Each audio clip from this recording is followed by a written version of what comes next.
On the phone line, we want to say good morning to 35th District Representative Drew MacEwen. Good morning, Drew. Good morning, Jeff. How are we today? I am well, and how are you doing? Oh, doing well, thank you. What's going on over there in the old legislative session this week?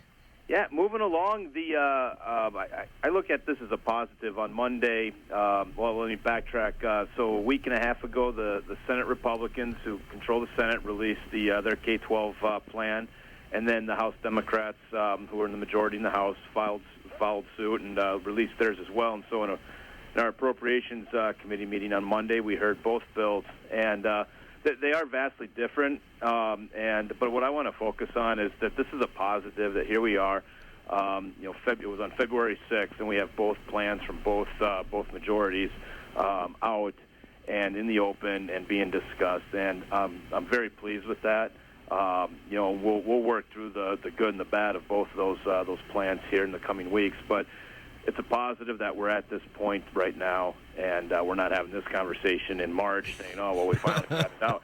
So I want to stress that. Again, I don't care whether somebody's Republican, Democrat, urban, rural.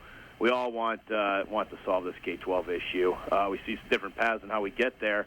But we're going to take a balanced approach here and take the good out of both of them, and hopefully come to some sort of agreement here and get this thing done. So I just want to stress that I believe is a real positive, and we're moving forward. We're coming up on what's called cutoff here in another 2 weeks, I believe, where basically we got to have the bills passed out of committee. That's on February 17th. We have to have bills passed out of committee to go onto the House floor and vice versa in the Senate. And then we start that process of seeing each other's bills after the floor votes for the following couple weeks. So things are moving along. Still going through budget talks as well. Where we're at and how that process works is the Democrat budget writers, Republican budget writers. Right now we continue to meet for the most part separately. Couple of times a week we'll meet together and go over a few things, but we do budget reduction work in our own caucuses respectfully, and we look through the budget. I mean, almost line by line, and where can we find savings? And once both sides have kind of gone through that process, we'll come together more and things. And it's kind of neat the way how it all unfolds. If we said, hey, we think we can cut X, and then when we meet with our counterparts in the House Democrat caucus, say, well, we had that too. That's an easy one. Then that's done. So we're going through that process, and then once that's done, we'll really the real negotiating will begin. But it's important to go through this and again find those efficiencies in government, and so continue to have those meetings multiple times a day.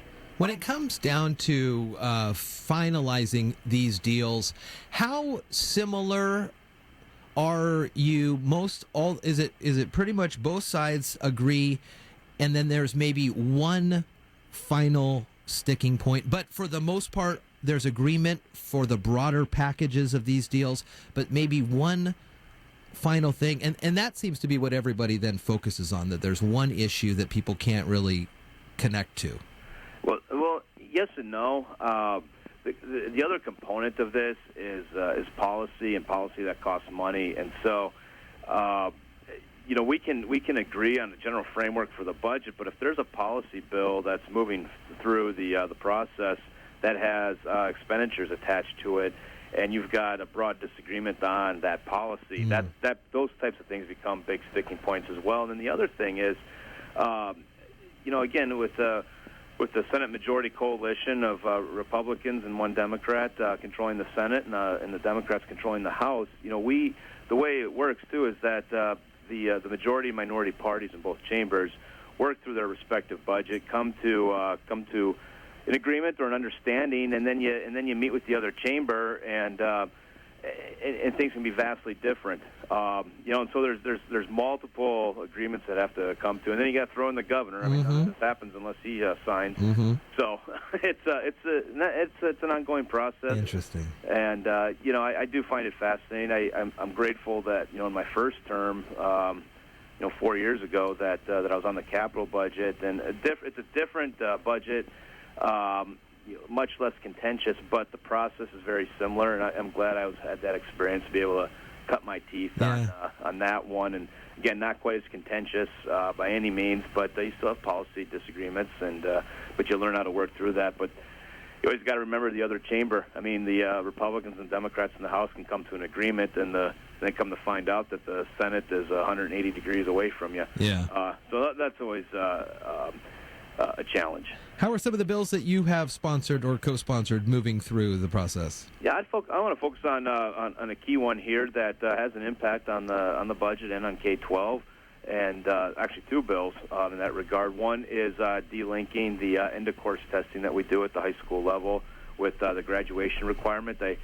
I've long been a believer that we over-test our students. I'd much rather have lifelong learners than lifelong test takers.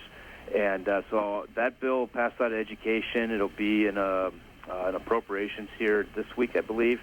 And I don't expect any issues there, and we'll get it to the House floor and hope to get it out of the House with a strong vote. And with that, again, it will delink that the graduation requirement with those end-of-course tests.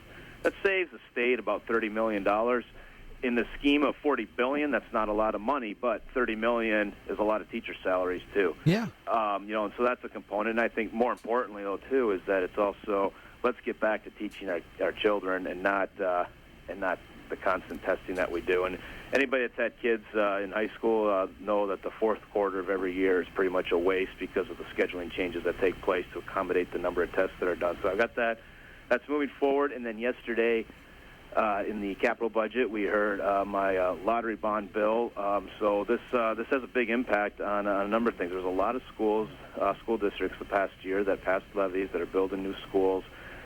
That has a huge strain on the capital budget, Yeah. and which would then impact a lot of other programs throughout the state. And so this is actually a bill that I worked with Representative Hans Dunshee. He's no longer in the House, but when I was first on the capital budget, we co-sponsored this.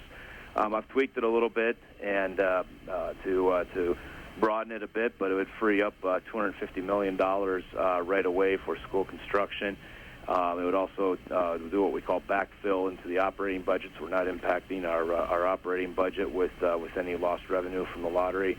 And get these schools built now, get them built quick, and that helps with reducing class size, but it also helps with the strain on the capital budget that we have right now, and have a huge impact on our colleges and universities and their needs as well. So those two key bills are moving forward in the process, and I think they're going to be a huge part of the final agreement to get us out of here. Well, I think other than maybe the folks that create those end-of-the-year tests, there's a lot of agreement in that they're a little arcane.